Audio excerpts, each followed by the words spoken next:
Students, आज हम एक नए टॉपिक का डिस्कशन करेंगे जिसे रेजोल्यूशन ऑफ मीटिंग के नाम से जाना जाता है। हिंदी में सभाओं के संकल्प के नाम से इसे जाना जाता है। हमने अपनी पिछली क्लास में कंपनी मीटिंग्स के बारे में पढ़ा था और ये जाना था कि कंपनी में जो भी निर्णय लिए जाते हैं या जो भी डिसीजन लिए जाते हैं वो मीटिंग कॉल कर लिए जाते हैं। हम ये भी जानते हैं कि कंपनी लोकतांत्रिक तरीके से चलाई जाती है, डेमोक्रेटिक वे में चलाई जाती है और इस प्रक्रिया को पूरा करने के लिए कंपनी में सारे निर्णय वोटिंग के आधार पर लिए जाते हैं, रेजोल्यूशन पास कर लिए जाते हैं। कंपनी की सभाओं में कंपनी के शेयर होल्डर्स, कंपनी के बोर्ड ऑफ डायरेक्टर्स ये मौजूद रहते हैं। जिस किसी की भी सभा होती है उस सभा में इन मेंबर्स और इन डायरेक्टर्स का रहना आवश्यक हो जाता है। ये मेंबर्स वोट करते हैं और वोट के आधार पर कंपनी में निर्णय लिए जाते हैं। हमने अपने पिछले क्लासेस में ये भी जाना था कि मेजॉरिटी पावर्स क्या होता है, माइनॉरिटी रूल्स क्या होता है। इसको जाना था कि कितने प्रतिशत लोगों को वोट करने के बाद ही कंपनी में जो भी रेजोल्यूशंस रखे जाते हैं वो पास किए जाते हैं। तो आज हम जो टॉपिक पढ़ेंगे वो उस मीटिंग से ही निकल कर आया हुआ टॉपिक है और ये एक इम्पॉर्टेंट टॉपिक है क्योंकि बिना इसको जाने हम कंपनी की सभाओं में पास होने वाले रेजोल्यूशंस या प्रस्तावों के बारे में नहीं जान पाएंगे। इसलिए हमें ये जानना बहुत ज़रूरी हो जाता है कि कंपनी में कितने प्रकार के रेजोल्यूशंस पास किए जाते हैं, इन रेजोल्यूशंस को पास करने का सिनारियो क्या होता है, मतलब किस केस में ये रेजोल्यूशंस पास किए जाते हैं, ये रेजोल्यूशंस कितने प्रकार के होते हैं, इन्हें भी हम जानने का प्रयास करेंगे। तो जिस तरह से अभी मैंने आपको बताया कि कंपनी की सभाओं में प्रस्ताव रखे जाते हैं, प्रपोजल रखे जाते हैं। जब उन पर वोट हो जाता है, वोटिंग के आधार पर अगर उसके फेवर में हुआ या उसके अगेंस्ट में हुआ, उसे पास कर दिया जाता है। इन रेजोल्यूशंस का एक नेचर होता है, ये नंबर ऑफ वोट्स जो इनके अंतर्गत पड़ते हैं वो भी बताने का प्रयास ये रेजोल्यूशंस करते हैं। अगर कंपनी में कोई साधारण सी बात है जिस पर निर्णय लेना है तो जो रेजोल्यूशन पास किया जाता है उसे ऑर्डिनरी रेजोल्यूशन कहा जाता है। और कंपनी में अगर कोई बहुत महत्वपूर्ण निर्णय लेना है तो जो रेजोल्यूशन पास किया जाता है उसे स्पेशल रेजोल्यूशन कहा जाता है। इन रेजोल्यूशंस को पास करने से पहले, जैसा कि आपको इससे पहले भी मैंने बताया था कि कंपनी की सभाओं को बुलाने से पहले शेयर होल्डर्स को, मेंबर्स को नोटिस सर्कुलेट की जाती है और वो निर्भर करता है या डिपेंड करता है इन रेजोल्यूशंस के नेचर पर। अगर ऑर्डिनरी रेजोल्यूशन है तो उसके लिए 21 डेज प्रायर नोटिस सर्कुलेट कर दी जाती है। अगर स्पेशल रेजोल्यूशंस है तो उसके लिए भी 21 डेज प्रायर नोटिस सर्कुलेट कर दी जाती है। एक रेजोल्यूशन का प्रकार और होता है ऐसा रेजोल्यूशन जिसके लिए स्पेशल नोटिस सर्कुलेट की जाती है। तो ऐसी परिस्थिति में जब कंपनी को बहुत जल्दी निर्णय लेना हो किसी संदर्भ में, ज़्यादातर ये सिचुएशन वो सिचुएशन होती है जहाँ पर कंपनी का ऑडिटर रिटायर हो रहा है या कंपनी के डायरेक्टर को हटाया जा रहा है और बहुत जल्दी कंपनी को निर्णय लेना है। तो ऐसी परिस्थिति में स्पेशल नोटिसेस सर्कुलेट की जाती हैं और ये रेजोल्यूशन पास किया जाता है। और इस रेजोल्यूशन को पास करने के लिए 14 दिन पहले नोटिस सर्कुलेट की जाती है। अब इस जो तीसरा काइंड का रेजोल्यूशन है, इसे पास करने के लिए जो 14 दिन की नोटिस सर्कुलेट की जाती है वो उन दोनों रेजोल्यूशन से, जो आपका ऑर्डिनरी रेजोल्यूशन है और स्पेशल रेजोल्यूशन है, उससे 7 दिन और जो है उसमें कम कर दिया जाता है, जो 21 डेज़ का क्राइटेरिया होता है। तो हम आज के लेक्चर में ये जानने का प्रयास करेंगे कि रेजोल्यूशंस क्या होते हैं, रेजोल्यूशंस कितने प्रकार के होते हैं और वो कौन से सिनारियो होते हैं जिनमें ये 3 रेजोल्यूशंस पास होते हैं, ऑर्डिनरी रेजोल्यूशन, स्पेशल रेजोल्यूशन और रेजोल्यूशन रिक्वायरिंग स्पेशल नोटिसेस। तो यहाँ पर बोर्ड पर कुछ चीज़ें लिखी गई हैं और जो हमारा पिछला क्लास था जिसमें हम लोगों ने company meetings, majority powers, minority rules के बारे में जाना था, तो ये पूरा तभी हो पाएगा जब तक हम कंपनी मीटिंग्स के रेजोल्यूशंस के बारे में न जानें।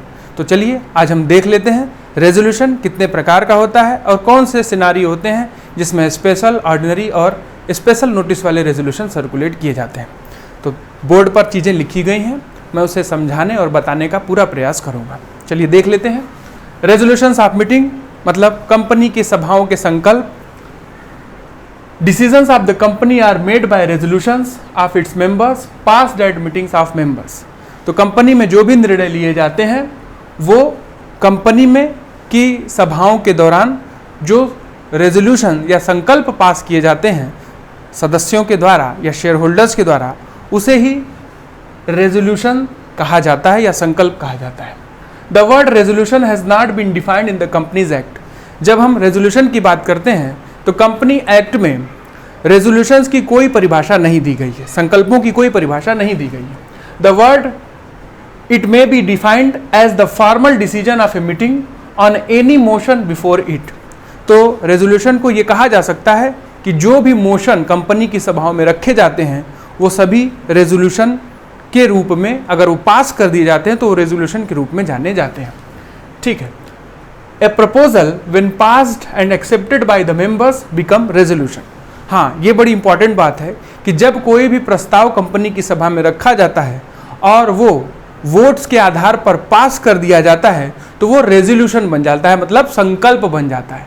मतलब जब कंपनी की सभाओं में सभाएं होती हैं, मोशन रखे जाते हैं, प्रपोजल रखे जाते हैं और जब वो प्रपोजल पास हो जाते हैं according to the nature of the votes, उन्हें जो है रेजोल्यूशन का दर्जा दे दिया जाता है, मतलब संकल्प बन जाते हैं। संकल्प का मतलब क्या होता है? Promise. It is a part of the company that if the resolution is being passed the company is going to be to execute the resolution. वो उनके लिए प्रपोजल जो है वो संकल्प बन जाता है, प्रॉमिस बन जाता है और वो उसे एग्जीक्यूट करते हैं। चलिए देख लेते हैं। 3 kinds of resolution are recognised. 3 तरीके के रेजोल्यूशंस होते हैं, जैसा अभी मैंने आपको बताया। कंपनीज एक्ट में ये 3 तरीके के रेजोल्यूशंस जो है बताए गए हैं। पहला ऑर्डिनरी रेजोल्यूशन जो कि सेक्शन 114 सबसेक्शन 1 में डिफाइंड है। दूसरा स्पेशल रेजोल्यूशन जो कि सेक्शन 114 सबसेक्शन 2 में डिफाइंड है। और तीसरा resolutions requiring a special notice जो कि सेक्शन 115 में डिफाइंड है। तो मैंने आपसे बताया था कि 3 तरीके के रेजोल्यूशंस होते हैं। ऑर्डिनरी रेजोल्यूशन मतलब साधारण संकल्प, स्पेशल रेजोल्यूशन विशेष संकल्प, और रेजोल्यूशन रिक्वायरिंग स्पेशल नोटिस मतलब ऐसे संकल्प जिनके लिए विशेष तरीके की सूचना या नोटिस की आवश्यकता पड़ती है, उसे हम तीसरी कैटेगरी में रखते हैं, resolution requiring special notice. Section इसके जो सबसे इंपॉर्टेंट है जिसे हमें याद रखना है, सेक्शन 114 सबसेक्शन 1 ऑर्डिनरी रेजोल्यूशन के लिए, सेक्शन 114 सबसेक्शन 2 स्पेशल रेजोल्यूशन के लिए, और सेक्शन 115 आपका रेजोल्यूशन रिक्वायरिंग स्पेशल नोटिसेस के लिए। तो ये 3 सेक्शन आपको याद रखने हैं और 3 तरीके के रेजोल्यूशंस होते हैं।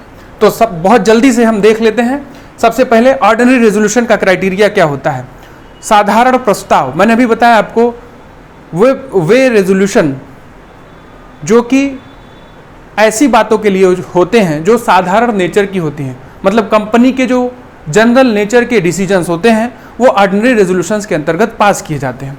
और इसके लिए जो वोटिंग का क्राइटेरिया होता है कि उसके फेवर में जो वोट पड़े हैं, उसके अगेंस्ट जो वोट पड़े हैं, उससे वोट ज़्यादा होने चाहिए, तभी वो कोई उसका स्पेशल क्राइटेरिया सेट नहीं है। अगर मान लीजिए कि 51% वोट फेवर में पड़े हैं तो अगेंस्ट 49 पड़े हैं, तो ऐसे रेजोल्यूशन को ऑर्डिनरी रेजोल्यूशन हम कह सकते हैं।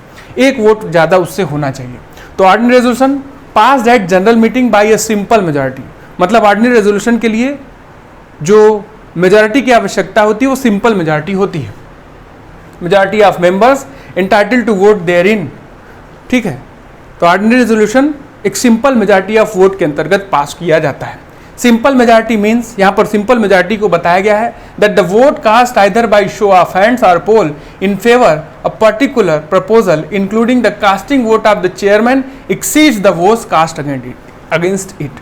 तो मतलब जो भी वोट फेवर में पड़े हैं और जो अगेंस्ट में पड़े हैं उससे ज़्यादा होंगे तो वो जो है ऑर्डिनरी रेजोल्यूशन के दायरे में आएगा या साधारण प्रस्ताव के दायरे में, साधारण संकल्प के दायरे में आएगा।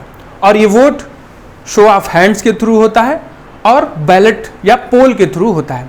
आज के दौर में इलेक्ट्रॉनिक वोटिंग भी कंपनियां करवाती हैं, तो अगर शेयर होल्डर जो है वहाँ मौजूद नहीं हो पाते हैं सभाओं में, तो वो अपना वोट इलेक्ट्रॉनिक वोटिंग के अंतर्गत कर सकते हैं। कंपनीज एक्ट 2013 के रूल्स और रेगुलेशंस के अनुसार इलेक्ट्रॉनिक वोटिंग भी मान्य होता है और वो दे दिया जाता है। तो यहाँ पर हम लोगों ने जाना ऑर्डिनरी रेजोल्यूशन वो रेजोल्यूशन है जो कि पोल के द्वारा और जो कि शोइंग ऑफ हैंड्स के द्वारा जो भी प्रक्रिया हो और जो भी प्रपोजल रखा जाता है उससे अगेंस्ट जो वोट पड़े हैं उससे वोट एक भी ज़्यादा होगा तो उसे जो है ऑर्डिनरी रेजोल्यूशन मान लिया जाएगा। मतलब कोई सेट क्राइटेरिया नहीं है, जैसा कि हम लोगों ने पढ़ा है मेजॉरिटी पावर रूल में कि मेजॉरिटी पावर रूल में जो है स्पेशल रेजोल्यूशन पास करने के लिए 75% वोटिंग रिक्वायर होती है। तो यहाँ पर अगर वोट जो है मान लीजिए 51% मिला है फेवर में और अगेंस्ट में 49%, तो ऐसे रेजोल्यूशन को पास कर दिया जाता है और ऑर्डिनरी रेजोल्यूशन माना जाता है। All resolution which are not special और which do not require special notice are ordinary resolution. वे सारे संकल्प जो कि स्पेशल नहीं होते हैं और जिनके लिए स्पेशल नोटिस रिक्वायर्ड नहीं होती है, उन सभी प्रस्तावों को, सभी संकल्पों को साधारण संकल्प के नाम से जाना जाता है या साधारण प्रस्ताव के नाम से जाना जाता है। पास होने से पहले प्रस्ताव बोला जाता है और जब पास हो जाते हैं तो वो संकल्प बन जाते हैं, कंपनी उन्हें फॉलो करती ही करती है। The important items of business of a company can be transacted with ordinary resolutions are. तो अब हम ये जान लेते हैं कि वो कौन सी बातें होती हैं जिनको पास करने के लिए ऑर्डिनरी रेजोल्यूशन के दायरे में आती हैं, मतलब साधारण प्रस्ताव के दायरे में आती हैं। तो साधारण प्रस्ताव में ज़्यादातर साधारण सी बातें होती हैं। तो हम एग्जाम्पल के थ्रू इसको देख लेते हैं वो कौन कौन सी बातें होती हैं जो साधारण प्रस्ताव के अंतर्गत पास की जाती हैं। सबसे पहला, अप्रूवल ऑफ स्टैट्यूटरी रिपोर्ट। अगर कंपनी को अपनी वैधानिक रिपोर्ट पर अप्रूवल प्राप्त करना है तो ऐसी रिपोर्ट को पास कराने के लिए जो रेजोल्यूशन पास किया जाता है उसे ऑर्डिनरी रेजोल्यूशन कहा जाता है। इलेक्शन ऑफ डायरेक्टर का चुनाव अगर करना है कंपनी में तो उसके लिए ऑर्डिनरी रेजोल्यूशन पास किया जाएगा। डिक्लेरेशन ऑफ डिविडेंड, कंपनी को अगर डिविडेंड डिक्लेयर करना है तो ऑर्डिनरी रेजोल्यूशन पास कर वो उसे ऑर्डिनरी रेजोल्यूशन पास कर उसे वो आगे बढ़ा सकती है। तो ऑर्डिनरी रेजोल्यूशन का क्राइटेरिया मैंने बता दिया कि अगर उसके फेवर में 51% पड़े हैं, 49 अगेंस्ट पड़े हैं, तो वो रेजोल्यूशन पास हो जाएगा। Next, appointment of auditor. अगर ऑडिटर का नियुक्ति करना है तो ऐसे सिचुएशन में ऑर्डिनरी रेजोल्यूशन पास करना पड़ेगा। ठीक है। Appointment of sole selling agents. अगर कंपनी को सोल सेलिंग एजेंट्स का अपॉइंटमेंट करना है तो ऐसी परिस्थिति में ऑर्डिनरी रेजोल्यूशन पास करना पड़ेगा। Removal of director before expiry of his tenure. अगर किसी डायरेक्टर को उसके कार्यकाल से पहले रिमूव करना है या हटाना है तो ऐसी परिस्थिति में कंपनी में साधारण प्रस्ताव पास कर ऐसे डिसीजन लिए जा सकते हैं।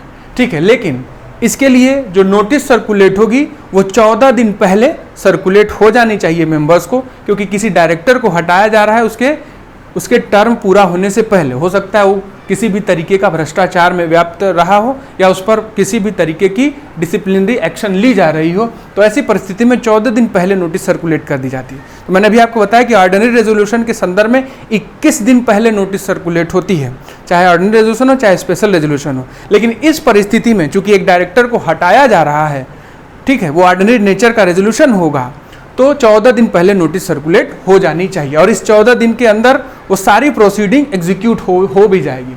Appointment of other director in place of remove director. किसी डायरेक्टर का जिसे हटाया गया है और उसके जगह पर नए निदेशक की नियुक्ति अगर करनी है तो ऐसी परिस्थिति में भी ऑर्डिनरी रेजोल्यूशन पास किया जा सकता है। Alteration of share capital. हाँ, कंपनी की अंश पूंजी में अगर कोई परिवर्तन करना है, हमने पढ़ा है कंपनी के मेमोरेंडम ऑफ एसोसिएशन में कंपनी के क्लाजेज होते हैं, मेमोरेंडम ऑफ एसोसिएशन के क्लाजेज, उसमें कैपिटल क्लॉज भी होता है।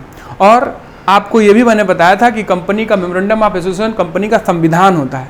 तो कंपनी के कैपिटल क्लॉज में मोस्टली शेयर कैपिटल में अगर इंक्रीज करना है, ये बात ध्यान में रखिएगा, तो वहाँ पर ऑर्डिनरी रेजोल्यूशन पास करना है।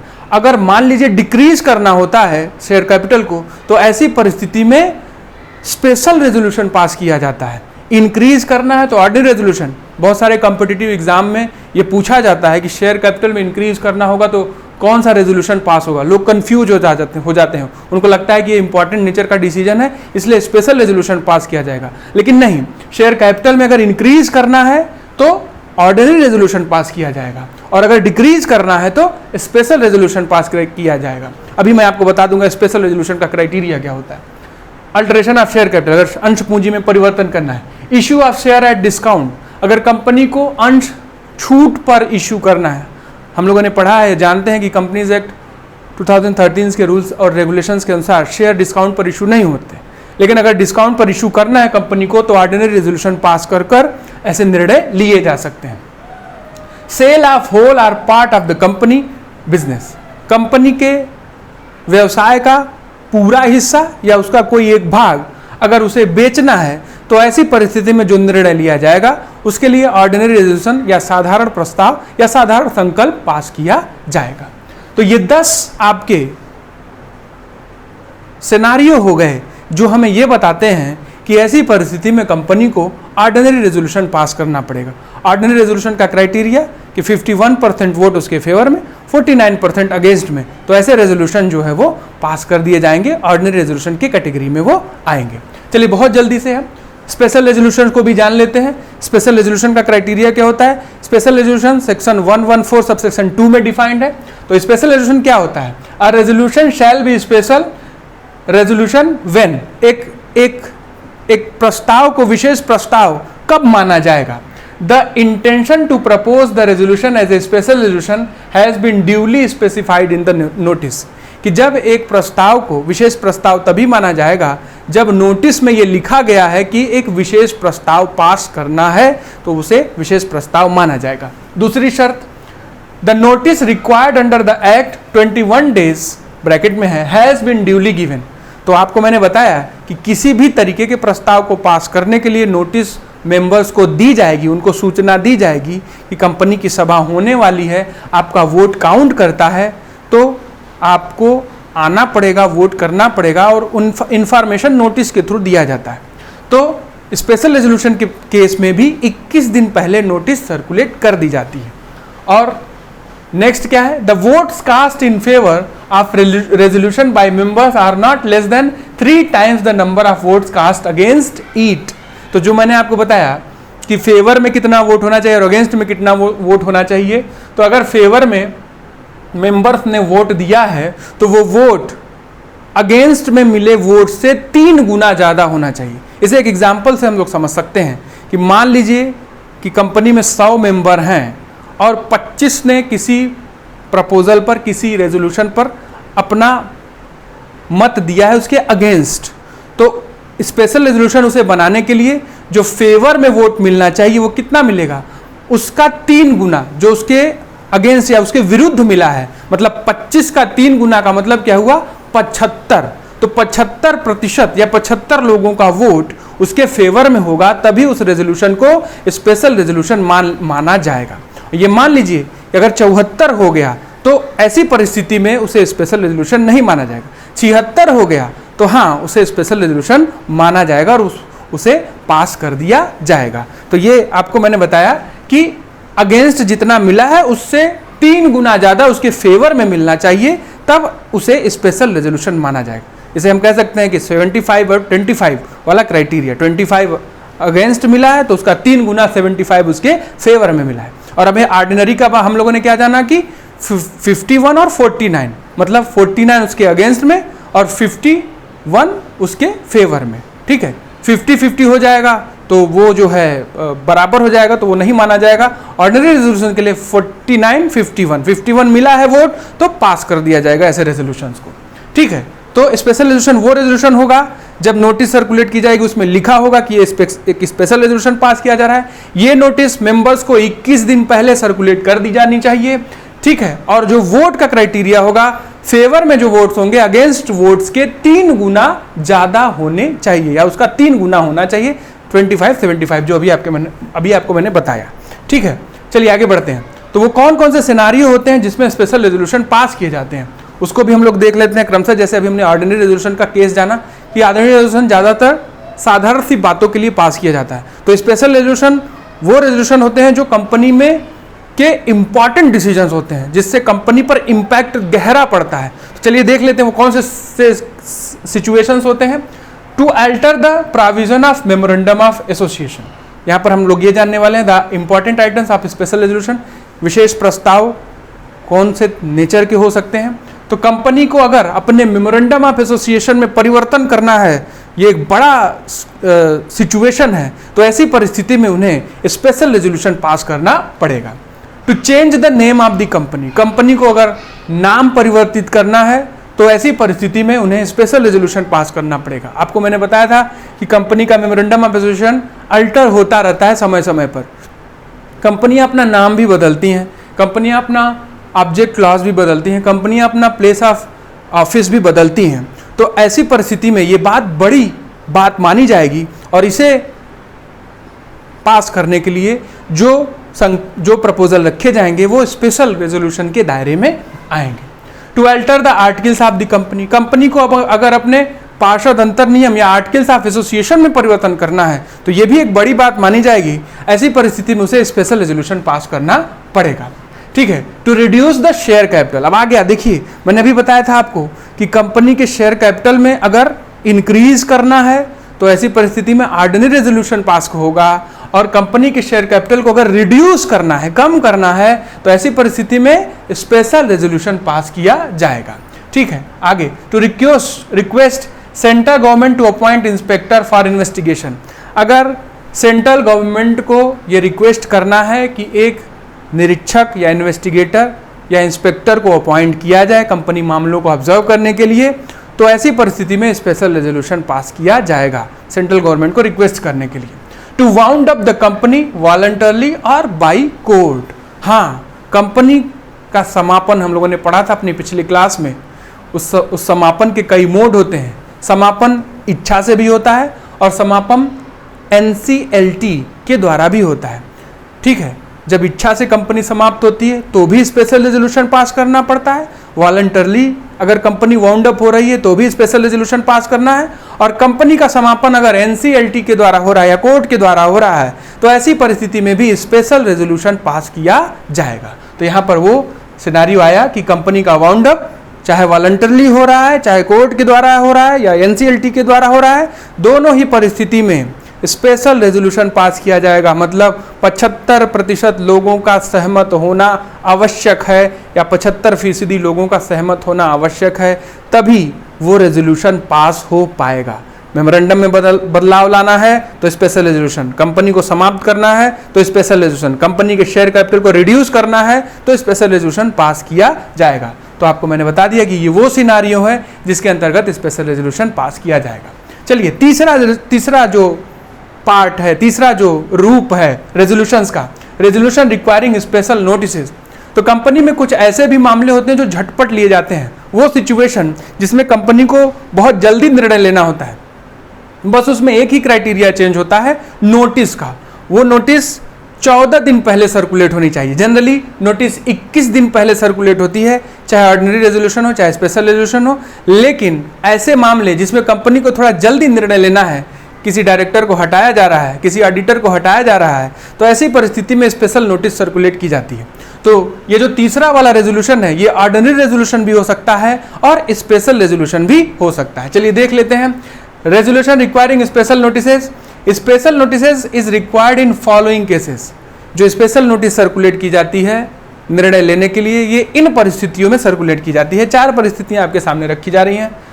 For appointment of auditor other than retiring auditor, एक ऑडिटर का नियुक्ति हो रहा है और दूसरा ऑडिटर जो रिटायर हो रहा है उसके अतिरिक्त ऑडिटर का नियुक्ति हो रहा है। मतलब जो रिटायर हो रहा है उसकी नहीं, एक नए फ्रेश ऑडिटर की नियुक्ति हो रही है। तो ऐसी परिस्थिति में जो रेजोल्यूशन पास किया जाएगा उसके लिए स्पेशल नोटिस सर्कुलेट की जाएगी 14 दिन पहले और निर्णय लिया जाएगा। Second, for express resolution that retiring auditor shall not reappointed. और ऐसा रेजोल्यूशन जब निर्णय लिया जाना है कि रिटायरिंग ऑडिटर को अपॉइंट नहीं करना है, तो इसके लिए भी स्पेशल नोटिस वाले रेजोल्यूशन पास किए जाते हैं। तीसरा case, for removing a director before expiry of his term. एक डायरेक्टर को उसका कार्यकाल पूरा होने से पहले हटाया जा रहा है, तो ऐसी परिस्थिति में स्पेशल नोटिस वाले रेजोल्यूशन सर्कुलेट किए जाते हैं। और चौथा scenario, for appointing another person as director in place of the director remove. और जिस निदेशक को हटाया गया है उसकी जगह पर किसी नए व्यक्ति को निदेशक के रूप में अपॉइंट किया जा रहा है, तो ऐसी परिस्थिति के लिए भी स्पेशल नोटिस वाले रेजोल्यूशन जो है सर्कुलेट किए जाते हैं। तो इस क्लास के माध्यम से आपको रेजोल्यूशन कंपनी में की सभाओं में पास किए जाने वाले रेजोल्यूशन के बारे में बताया गया। 3 तरीके के रेजोल्यूशंस होते हैं, ऑर्डिनरी रेजोल्यूशन, साधारण प्रस्ताव, साधारण संकल्प, जब प्रस्ताव पास हो जाते हैं तो संकल्प बन जाते हैं, प्रॉमिस बन जाते हैं, स्पेशल रेजोल्यूशन, विशेष प्रस्ताव, और तीसरा रेजोल्यूशन रिक्वायरिंग स्पेशल नोटिसेस। तो उससे हम लोगों ने जाना 3 तरीके के रेजोल्यूशंस होते हैं और तीनों के संदर्भ में नोटिस सर्कुलेट की जाती है। 21 दिन जनरली होता है नोटिस सर्कुलेट करने का क्राइटेरिया, लेकिन स्पेशल नोटिस या स्पेशल रेजोल्यूशन के जो स्पेशल नोटिस वाला रेजोल्यूशन है उसके लिए 14 डेज प्रायर नोटिस सर्कुलेट की जाती है। तो हम लोगों ने जाना रेजोल्यूशन कितने प्रकार के होते हैं और कौन सा सिनारियो है जिसके लिए स्पेशल रेजोल्यूशन पास होता है, वो कौन सा सिनारियो है जिसके लिए ऑर्डिनरी रेजोल्यूशन पास होता है, और वो कौन सा सिनारियो है जिसके अंतर्गत स्पेशल नोटिस वाले रेजोल्यूशन सर्कुलेट किए जाते हैं। हम अपनी अगली क्लास में नेक्स्ट टॉपिक डिस्कस करेंगे।